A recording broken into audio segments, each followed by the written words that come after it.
What up, y'all? I'm back with another review, and I'm here to review this new project, this new mixtape from Noname or Gypsy. I'm just gonna go with Noname though. I was a little iffy on this project when I first not heard it, but when I saw it, I was like, because when it first dropped, I remember when it dropped actually. I didn't know if I was gonna listen to it or not. It was 10 tracks long. I saw it on Hot New Hip Hop. I saw a lot of downloads immediately, a lot of views, and the like to dislike ratio was so heavy. Like the likes were so much more than the dislikes. Still, right now it is. It has about 13,000 downloads on there, 40,000 plays. A very successful project, if as far as acclaim, as far as the downloads and views. And from what I see, ratings, people are really liking this project.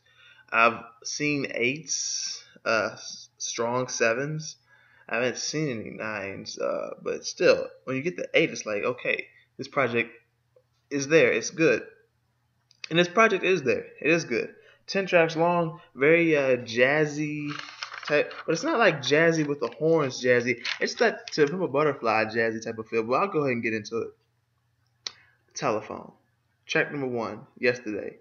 Noname slash Gypsy, she's talking about knowing how money in magazines and mansions and stuff like that does not make her whole, and how she sometimes checks her Twitter for something holier than Black Death, and she wishes she was a kid again. So she's telling you to not grow up too soon, do not blow out those candles too soon. And I just love the jazziness of this song. I can't say I have one song that I love more than the other. I can't say I just have a favorite, but that's not a bad thing because I like a lot of these tracks. I don't even dislike a track on here really. Just when I like not really feeling so much. I'm actually about to get to that after this one. Track number two, Sunny Duet featuring The Mind. It reminds me of this song that I heard off my dad's 70s mix. Also reminds me of Insecurity off of Over Mike Eagle's Hella Personal Film Festival with Paul White. And it reminds me of Institutionalized a little bit from To Pimp a Butterfly from Kendrick. It's just the what really stands out for me for this track though is The Mind on the chorus with his very flavorful, bubbly sound. It's just wow, I really like that. But this right here, track number three, Diddy Bop, featuring Roy and K Moby. It's a smooth, very smooth bass, and the keys are used perfectly. It's like keys of ecstasy on this beat that's very riding and reminiscent type of feel. Noname even talked about how Mom said, "Come on in before the street light come in." And Roy, he had a cool feature. It was different from what I've heard from Roy as far as his songs go. I think I checked out his album, his debut album. Yeah, it was his debut album. And I wasn't really the biggest fan of that project. It was okay, but I just wasn't really feeling this track like that. The beat is what saved this, and I can't say that about a lot of these songs. The beats are not saving these songs. The content, the lyrical content, is going along with the beats. That's what's different about this project from a lot of what I've heard this year. I don't review everything I've heard. Believe it or not, I do not. Everything that I hear does not get put on this channel. Track number four, All I Need, featuring Xavier Omie. Gypsy needs. She talks about how she needs a nigga who can keep up with her and her balling. And Xavier just came through with a really soulful feature. He even dropped a verse. It was cool, actually. Track number five, Reality Check, featuring Aaron Allen Kane in Kenya.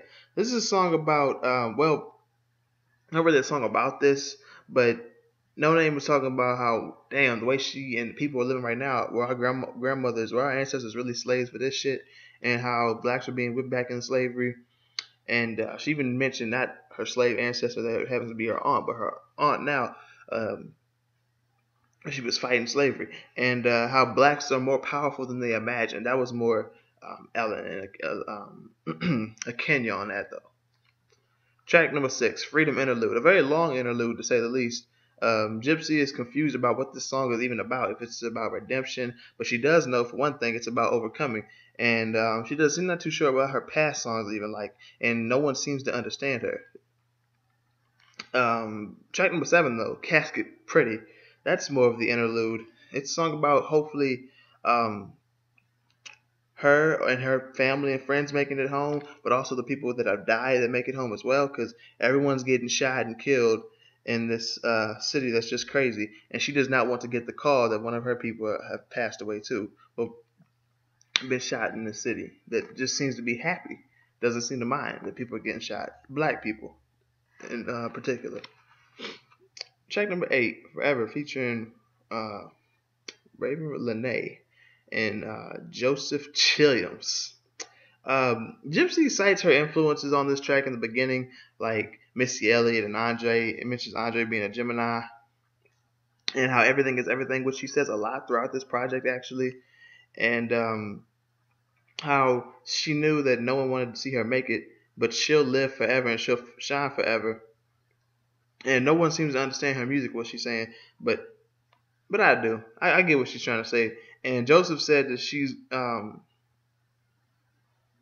about that. He's gonna live forever like Aaliyah, and he was chosen to fight. And people, well, the enemy, quote unquote, is hoping that he's hopeless. Track number 9, Bye Bye Baby. This is Gypsy Noname saying that her baby needs some milk and honey, and she's on the lonely road to happiness. Well, on the lonely road that leads her to happiness. And I was half and half on this song. I wasn't disliking it, but I wasn't really like liking it like that. And same thing with this last track, Shadow Man, even though it's just ecstasy, featuring Saba, Smino, and Felix. Saba I've seen. What song was she featured on? She was featured on Music for My Friends, but from Skyzoo. But I'm not sure if she was featured on Metal of Trust. Shoot. She wasn't on Money Makes Us Happy. I think she might have been on Metal of Trust. I think that was the one. I'm not sure though. But she was on Music for My Friends by Skyzoo, and I recommend you check that out. That was a fantastic project. But overall, I have to say this is a very solid project. I give it a B minus, an 8 out of 10. If you've heard this project, let me know what you think about it in the comment section below. What you think about my review on it. Also, be sure to hit the like button, share the video, subscribe if you're new, get me on Twitter, Facebook, AudioMac, SoundCloud, Instagram, hit up my email for business, anything. What I mean by hit up my email for business if you need your music chopped and screwed, reviewed, if you need your music on a DJ mixtape, one of my upcoming DJ mixtapes, or you need to be you need beats made. I don't necessarily produce, but I make beats. So if you need any of that, business email is DynamicJAB@gmail.com, or you can leave a comment, or if it's easier for you to get me on social media, get me on social media. And that's pretty much it. Thank y'all for watching, and I'll see y'all next time. And check this project out. It's very worth the listening. It's 10 tracks long, like 30-something minutes. So it's short, sweet, simple, and straight to the point. And if you like To Pimp a Butterfly, if you liked Open Mike Eagle, Hello Personal Film Festival with Paul White, you like 70s jazz vibe feels, you'll like this. Kind of reminds me of Kool in the Gang a little bit, and Roy Ayers. I'm out.